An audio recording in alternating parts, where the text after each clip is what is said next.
the rehabilitation center at Hollywood Hills, where 8 residents died on September 13 after Hurricane Irma knocked out power to the air conditioning system. John McCall, South Florida Sun-Sentinel. Via Associated Press, it was 3 a.m. when a nurse at a Hollywood, Florida nursing home called 911 one day last month. "There's a patient who's in cardiac arrest," she told the operator. Code Blue. Respiratory failure. It was September 13, 4 days after Hurricane Irma ravaged the state, knocking out electrical lines. The nursing home's air conditioning systems had no power, and the heat inside had risen dramatically. "I saw her slouch over it," the nurse said of Betty Hibbard, 84, who had been seated in the hallway on the second floor. "I realized that she's not breathing, so I check her." The nurse told the 911 operator that the areas around Ms. Hibbard's mouth and fingers were turning blue. "We're doing CPR on her now," she said. It was only the first of 6 emergency calls that day made by nursing home staff members over 3.5 hours. By the final call, multiple paramedics were on the scene, as well as staff members who had walked over from Memorial Regional Hospital, a short distance away, and were alarmed by the conditions of the patients who had begun to arrive into their emergency room with heat stroke and fevers upward of 109 degrees. The audio of the emergency calls, released by the Hollywood Police Department on Monday, gives a sense of the growing crisis that unfolded at the nursing home rehabilitation center at Hollywood Hills. 8 residents, including Ms. Hibbard, died the day and 6 more died in the days and weeks that followed. More than 100 people were evacuated to hospitals and other nursing homes. The callers, sometimes nurses or nursing assistants, attempted to remain calm, but often sounded pressured, exhausted and overwhelmed as they answered questions about the conditions of the patients.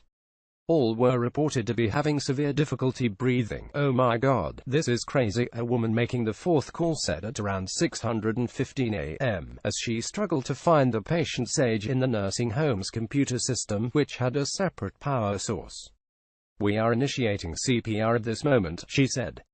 Then, sounding flustered, she gave the phone to another woman. "They have a crash cart there. They are working on her now as we speak," the second woman said, referring to the wheeled supply cart used for resuscitations. Gov. Rick Scott has criticized the nursing home for failing to call 911 on behalf of its residents, and the deaths remain under police investigation. The newly released audio demonstrates that the nursing home staff did indeed call 911 for patients that Wednesday morning, as well as for 2 patients the previous 2 days.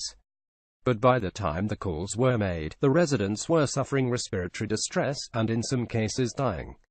According to information provided by the police, a call was made on Monday, September 11, a day after Hurricane Irma made landfall in Florida.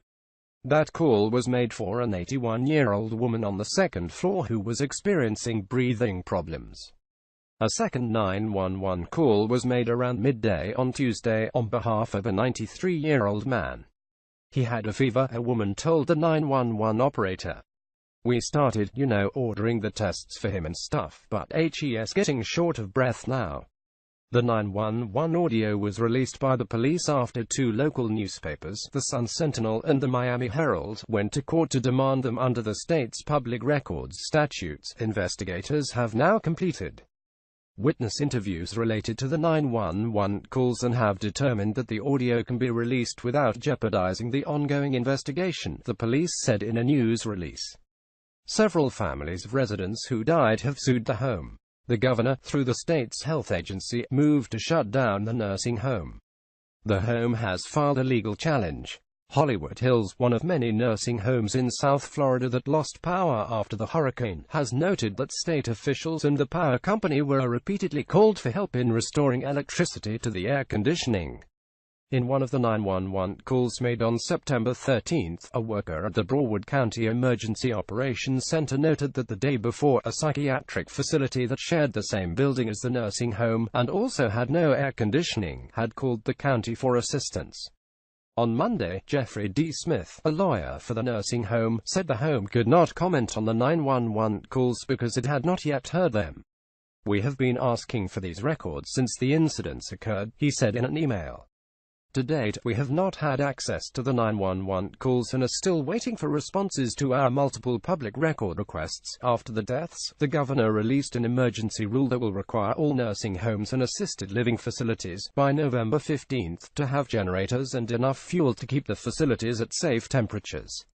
In the past, nursing homes have resisted similar measures, citing cost, and several industry groups have filed legal challenges to the new rule. Last week, the state's healthcare agency said that homes could request extensions under extreme circumstances inside the overheated nursing home. That Wednesday, the calls, over the space of just a few hours, became more frequent and urgent as the situation turned dire. "I have another patient that's in respiratory distress," one caller said. "Make sure to check on the patient, please. I'm on this call," she said to someone else in the home. "I'm on the phone for the next patient. He's not breathing," she said to the operator, who told her to locate a defibrillator. "Yes, a defibrillator. Get a defibrillator for her," the woman told someone else, then returned to the phone. She told the operator, "There's another one at this moment."